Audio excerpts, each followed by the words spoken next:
My name is Jenny Clavel, and I serve as one of the pastors at National Community Church in Washington, D.C. And today's verse of the day is out of 1 Corinthians 9:25, and it reads like this. Athletes exercise self-control in all things. They do it to receive a perishable wreath, but we an imperishable one. Some versions say crown instead of wreath, but for most of us, when we hear crown, we think of the metal crowns with jewels. But this passage was written by Paul during the times of the Pan-Hellenic Games.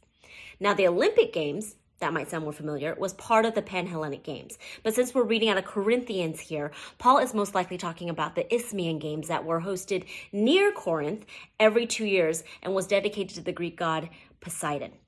The winners would receive a crown made of dry, withered celery. Times have changed. Now that we have context, let's talk about this verse. Paul is comparing our discipline, or lack of, to athletes that have trained for these games.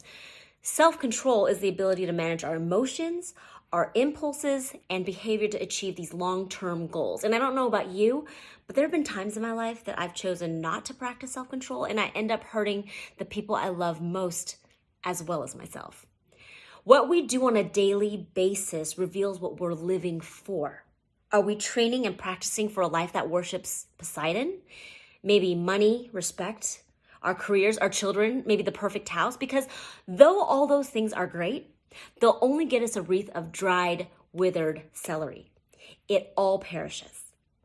But we as believers have been called to live a life that at all times loves others well, inviting them into the eternal kingdom of God, because the kingdom of God does not perish. It is forever. So today, let's shift a practice in our life for the imperishable crown.